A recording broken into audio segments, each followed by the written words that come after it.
We have a great guest here. We got three of them. Got three good guests here. We're going to start introducing you to Lance Cashion. He's a native of Fort Worth, and he's currently serving the local outreach director at the church. Okay. Prior to that, he was in ministry full-time in 2014, and he owned a private wealth management company and firm and insurance agency. Lance, come on up.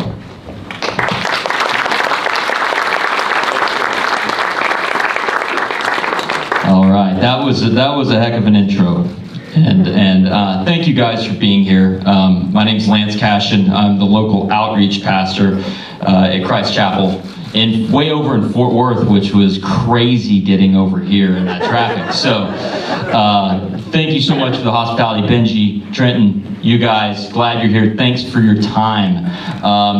My job is basically to talk about how did we get here. I know you drove here, but I'm talking about how did we get to this cultural moment. And I'm going to be talking about critical race theory, giving a history to it, wrapping our heads around it, and really talk about how did we get to this cultural moment. So critical race theory, you'll be hearing me say critical race theory, CRT, those are the same things. We're going to answer three questions. How do new ideas shape reality and culture? What is critical race theory? And then what can we do about it? Now, honestly, I think Tracy and Kelly should be down here teaching this and talking about this, because I'll claim them because they're from Fort Worth and they're in our small group. So just thank you guys for standing up. All of you guys, Trent's right, stand up. Now take this information and go out there with it. Next slide. Remember this phrase: ideas have consequences and bad ideas have victims. Think about it. Think about it. Marxism, Nazism. Think about transgenderism. Think about surgeries on children to change their sex. That all it is plastic surgery. It's mutilation. Those are bad ideas. And they have victims, right? All through history, there's been bad ideas, and they have victims. So keep that in mind. So next slide, please. So I'm going to give a tale of two revolutions. These revolutions are not over. They're still going on today. You have the American Revolution, and you have the French Revolution. The American Revolution was very different than the French Revolution. If you know anything about the French Revolution, think about what they were doing to their own countrymen. The guillotines, the Jacobins, they were destroying their own country from the inside out. The American Revolution was nothing like that. We were throwing off tyranny and getting rid of some taxes, which I think we may need to do again. Anyway, whole other talk. The American Revolution, the worldview was religious. The French Revolution, it was secular. We were founded on Judeo-Christian values and foundation. That is the soil that this country was planted in. The roots of the American Revolution were the Reformation. Without the Reformation, we would not be here, and America would not exist without the Reformation. The roots of the French Revolution are the Enlightenment. One, God-centered in America, and the other was man-centered. And today, people follow either one or the other. It's still going on. We have people that have bought in to the French Revolution, and that's what we're starting to see emerge around us today. So the progressives like to say that we're moving on to a greater consciousness. We're moving on to a better world or a utopia, this vision of this future that we are going toward. If we will just rip out the Judeo-Christian roots and the foundations and the traditions of the United States of America, we will launch into this new beautiful vision of Marxism. However, they're wrong. When a culture or a society cuts away at the foundation on which it stands, it falls. It does not progress. It falls. And think about Rome for a minute. Rome was barbaric. Everything was centered around power, coercion, slavery, infanticide. That was Rome. Rome was not romantic. It was a barbaric place.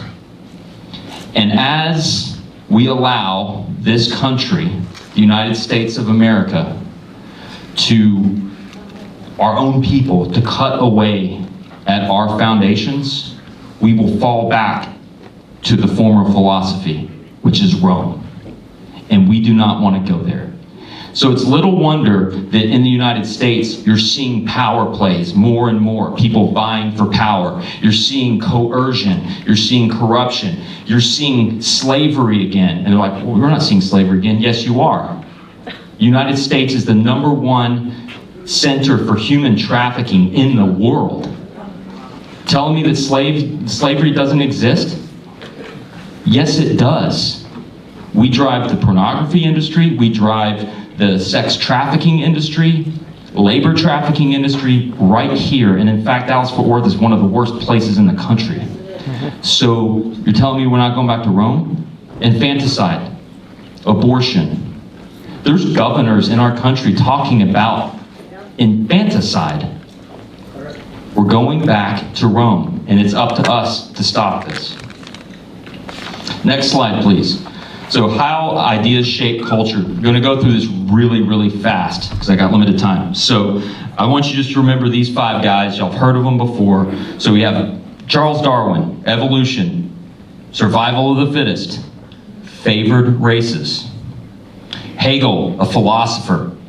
He came up with the Hegelian dialectic. You can read about it. Go look this stuff up. That's the thesis, antithesis, and then the synthesis. So the problem, the reaction, and the solution. Remember that, problem, reaction, solution, because we're going to go back to that in a minute. Of course, Marxism, rooted in materialism. Automatically, in the beginning, God created. He negates that because he's a materialist. Power dynamics and economics. Everything's rooted in economics. This is where we get the oppressors and oppressed, the bourgeois versus the proletariat, the haves and the have-nots. Marx. Gramsci, he was an Italian Marxist. He said, no. The reason why America and the West has not had a revolution, a Marxist revolution, like Russia and these other areas, is because of faith, capitalism, and that there are no there's a way to climb the social ladder. It means that you can work hard and move up in the economy here. So Gramsci said, no, it's cultural revolution that we need. This is power dynamics and culture. And the idea is to subvert Western culture from the inside. And finally, Marcuse. This guy's a character. Came up with, he's basically one of the fathers of critical theory and the Frankfurt School. Look up the Frankfurt School. You'll run into Marcuse. Repressive tolerance. It's a form of liberation, but it's actually bondage. But what it says that we have to be intolerant of the right and that we must tolerate the left. So you promote the left and you shut down the right. This was back 60, 70, 80 years ago. And yet, we see cancel culture today. You see the promotion of the left and the canceling of the right. That's Marcuse. Next slide, please. Okay, so some of you may have seen this before, but this is how ideas move through culture, move through populations, move through societies. Whether it's a school, whether it's a community, whether it's a nation, a world, an entire society. It's called the diffusion of innovation. And everybody, or a lot of people have iPhones, but these were game changers. So this is how an idea or a product, I'll use the iPhone as a quick example. Steve Jobs came up with this device that I'm addicted to right now, and it's horrible. This may be the devil. I call it a pocket idol, actually. It's a pocket idol. So came up with this device, which I love. And I remember when I first, I was like, no one wants something with buttons and a bunch of cameras on it. I was like, that's weird. And then a couple of friends got one. I was like, that's actually pretty cool. So you had an innovation right over here on that side. And then you had those people that were gonna line up for like a week and camp out in front of the Apple store so that they could buy that thing, knowing full well, like the next week they could grab one off the shelf, right? Those are the early adopters. Right after them, you have the early majority. Those are the people who are like, man, I've got a couple friends with iPhones, and wow, they're cool, and my BlackBerry, no offense against BlackBerries. Do they still exist? Do people have BlackBerries? Okay, in any event, back then, way a long time ago, you had BlackBerry, and then you're like, well, my BlackBerry's not that cool, it's got buttons, it's sort of ugly looking, and boy, that iPhone's really cool. So there comes the early majority. And then finally the late majority, they're like, boy, I feel really bad, I'm the only person with a BlackBerry or a flip phone or whatever left. That's the late majority. And then the laggards are the people that still like the rotary phones, right? And they get pulled into the innovation. So I think it's important, I know we're talking about CRT, but just hang with me here because it's gonna make sense, hopefully, in a minute. Next slide. Okay, so next example, Darwinian evolution. We're going to take his idea a couple hundred years ago. The origin of species by means of natural selection or the preservation of favored races in the struggle for life. People don't put that at the very end when they're talking about evolution, right? Okay, I'm just throwing that out there, do research. So Darwin has this idea, and it's, by the way, it's not his idea totally, the evolution. It had been floating around the academy for a while. And so he says, okay, I'm going to write this book on evolution. Next slide, please. The idea takes hold, and then at about 13.5 to 16%, there's a tipping point. This is where the innovation starts, the idea takes hold. It's moved beyond just that small group at the very beginning, and now people are buying into it. And then once you hit this tipping point, it starts to move in your direction. You start, people start moving into the innovation. Next slide. Eventually, when you get through the early majority and the late majority, you hit this critical mass. And then that's when it starts heading into the whole culture accepts the idea. And here we're using human evolution. So there is a critical mass. And I think that may be where we're at with critical race theory. Next slide, please. Okay, so I've added some language here on the bottom, right? In human evolution, Darwinian evolution has been adopted by the dominant culture. And now not everyone believes in evolution, right?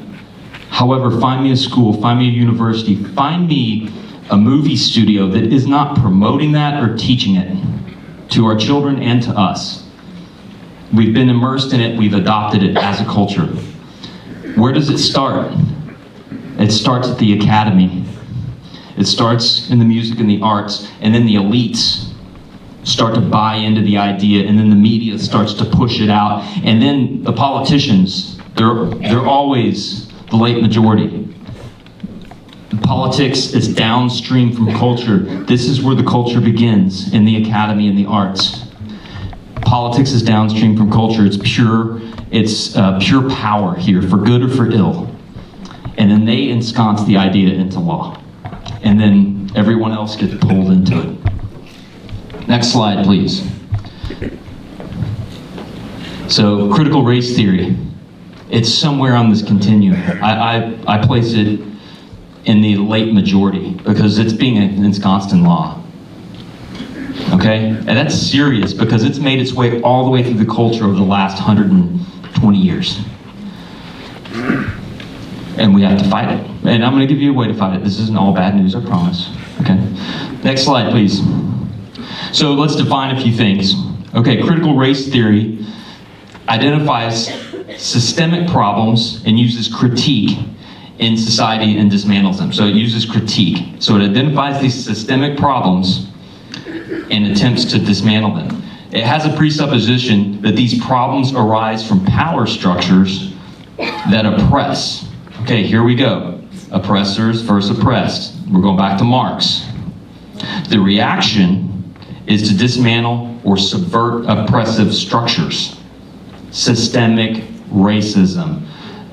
This organization is racist. All white people are racist. This is that. The solution is a revolution toward human liberation from all oppressive structures. A utopia. Let's liberate children from their parents. Let's liberate a man, a man who says that I'm a man trapped, or I'm a woman trapped in a man's body. This is where this stuff goes. And notice Hegel from earlier, problem, reaction, solution. It's a constant cycle. They keep moving through it. This is how this stuff works. It's a worldview. Critical race theory claims that everyone is divided into two groups. So a lot of you people already know this, but two groups, those who have power and those who don't. That's the power dynamic. Marx, Gramsci. They're oppressors and oppressed. You're either oppressed or oppressed. There's no in between. Those in power obtain power at the expense of others. It's a zero-sum game. It's if I have a pie, or you have a pie, and you have 3 slices and I have 2, if I want more, I've got to fight you for it, coerce you out of it, or sweet talk it. There's no more outside of that pie. That's a zero-sum game. That's what they operate off of. Resources, power, all of that is a zero-sum game. It doesn't take into consideration that I can go out and buy another pie, or I could open a pie store, or I could make a pie. You see where this stuff goes? Zero-sum game. Always remember that when you're thinking about critical race theory. People forget it. Those who have power always oppress those who don't, creating victims. A person's group identity is determined by race, gender identity, sexual orientation, religion, or economic status. A person's group identity determines which category they belong, oppressor or oppressed, in their victim status. So when you hear identity politics, this section at the bottom, identity politics, that's also called intersectionality. So when you hear critical race theory, intersectionality, that's it. Critical race theory's purpose, so this is the telos, the teleology, the purpose of critical race theory. So this gentleman, Max Horkheimer, said that critical race theory is a radical emancipatory form of Marxian theory to do what? To liberate human beings from the circumstances that enslave them. You're seeing the echoes of some other things, right? He also said the revolution won't happen with guns. Rather, it will happen incrementally year by year, generation by generation. We will gradually infiltrate their education institutions and their political offices, transforming them slowly into Marxist entities as we move towards universal egalitarianism. But that sound fun? Gosh, boy, I'm excited about that. But that's what's happening. Look around. Look for the last 100 years in this nation, what's happened. Look at Europe. This is what's happened. These people, don't underestimate them. They're smart. This guy's dead, but his ideas are still working through the culture. Next slide. The issue is never the issue. The issue is always the revolution.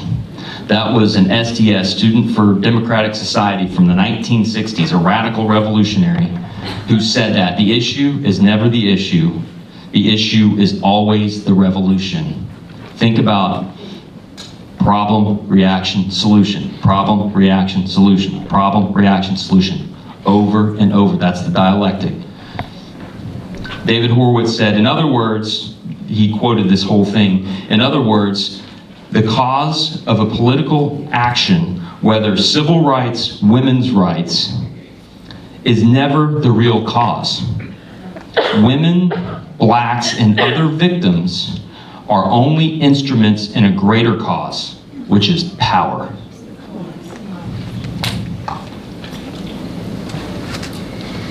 This critical theory, critical race theory, will use any ethnic group, any minority, any victim group as cannon fodder to get power. And that's spot on. The issue is never the issue is always the revolution. Next slide, please. Critical theory is a worldview that attempts to form and shape reality to fit its desired vision of the world, the result they want. They don't shape their vision of reality around real reality as it is. No, they want to change reality. It seeks to impose a moral vision on society. Critical race theory, CRT, is critical theory applied to race. Next slide. So this is where the grounding comes with a definition. This is what they assume. This is the presupposition of critical race theorists. This is Sherwood Thompson. He's a critical race scholar. He said the axis of American social life is fundamentally constructed in race. As a result, the economic, political, and historical relationship and arrangements that social actors have to institutions and social processes are all race-based. Is that true? No. Okay, so now we're getting to the point. We're dealing with a lie, okay? Just like Trent said, we're dealing with a lie. Next slide, please. Okay, here's a few things on critical race theory, just some stuff I pulled out, some major themes. Critical race theory divides all people into tribal groups of oppressors and oppressed based on ethnicity. It cripples the mind and keeps children from reaching their full potential, creating a victim class. It redefines and distorts language, ripping words from their true meaning and then redefining them. Think about justice. Think about race. Think about these words that we use all the time. We're using the same words but different dictionaries when we have arguments with these people. It drives a wedge into sensitive social issues like race in order to exploit weakness and gain power. They found that the main weakness with the United States was slavery. That it was ethnicity. And then they exploited it, and they're using it today to drive a wedge into a sensitive issue that we have fought for and done our best as a nation to recover and heal from that. It creates dissatisfaction, misery with life in order to subvert reality, traditional institutions and morals. It subverts everything. It destroys everything it touches. Next slide. Oh, you're already there. So what do? Back to Trenton's point. We innovate with the truth. So critical race theory says that everything is rooted in race and ethnicity, right? And we said that's not true. The truth is all men are created equal. Why don't we start there? Why don't we innovate with that idea across the culture? It's going to take time. It's not going to happen tomorrow. It's not going to happen 4 years from now. It's not a political issue because politics is downstream from culture. It's got to start here. That's why we're talking about kids in schools, right? Next slide, please. Remember this. Back to the beginning. Ideas have consequences, and bad ideas have victims. Next slide. So what can we do about it? Now, Carlos and Missy are going to give you some ideas and some action steps. This is thinking through and talking with people. This is what I've come up with. First of all, learn to spot the manipulation. It's a lie. Spot the manipulation and subversion of CRT. Call it out. Say, this is a manipulation and a lie. And it doesn't work on me. Go pound sand. You know? It doesn't work. You're lying to me. And call it a lie. Don't say you're not telling me the truth. No, you're lying to me. This is a lie, and it's not going to work on me. Because then you're making a statement of truth in the face. They can't deal with that. The dialectic doesn't deal with pushback very well. Inoculate our families and children against bad ideas, false ideas, by training them in discernment of good from evil and truth from falsehood. Finally, we have to recover words and principles and ground them in the truth. Justice, we own that word. We're taking it back. You want to take back the rainbow flag? Let's take that thing back too. I mean, let's grab stuff that is good, true, and beautiful and belongs to God and say, no, you stole that. We're going to plunder you and take that back. So we have to recover the words and principles and ground them in the truth and then teach and share this with others.